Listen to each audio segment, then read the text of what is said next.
Hi, my name is Bobbi Gray, and I'm Research Director for Grameen Foundation, and I will be presenting on the Building Resilience in Burkina Faso project. The Building Resilience in Burkina Faso project, otherwise known as BRB, built on women savings groups.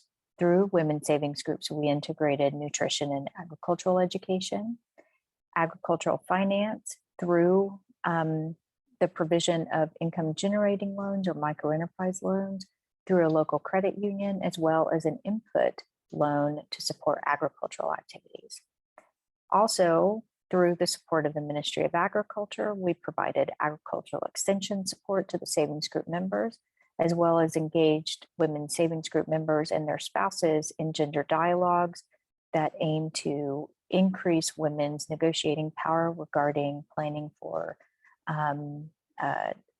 food production into the future, as well as other nutritional practices such as breastfeeding. The pro-WEAI evaluation was built on our project evaluation. We implemented a baseline, midline, and inline between 2014 and 2019. At the baseline and midline points of our project evaluation, we implemented the pro-WEAI with a subsample of all of our women members in our project evaluation. And this engaged both the savings group members and their spouses. The baseline pro-WEAI happened in May 2016, and the inline for the pro-WEAI happened in November 2017, so approximately a year and a half later.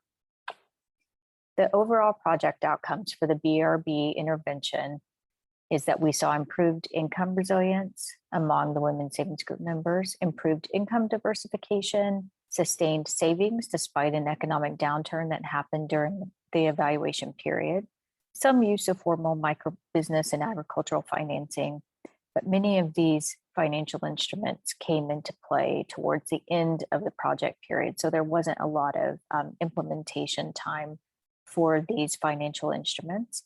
We saw really no clear nutrition knowledge change and no change in their perception of agriculture as a business. And we saw some mixed empowerment outcomes when we looked at the indicators that we had included in our own project. When we looked at the longer term impacts, we saw improved food security, improved dietary diversity, and improved self-perceived household resilience. It's important to note that when we interpret the results coming up in the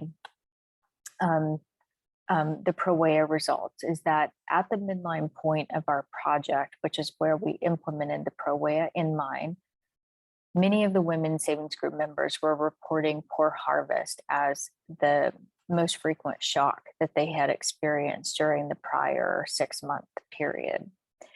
We actually saw this go down by the inline, but the shocks related to sickness in the family actually bounced back up to baseline levels.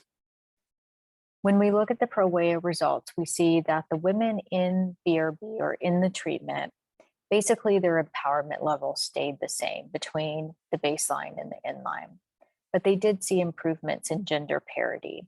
When we look at the comparison group, we saw increased empowerment and gender parity for the women, which was not something that we would have expected.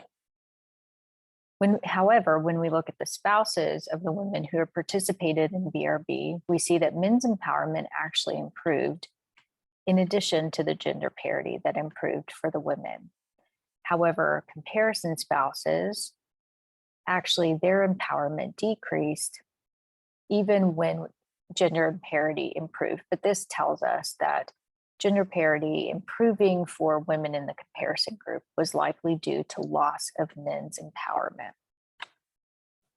When we look at the various contributors to disempowerment, we see that autonomy and income, input in productive decisions, and access to credit and finance, and decisions relating to credit and finance were contributors to disempowerment for men and women at both baseline and inline, and for both the treatment and comparison groups.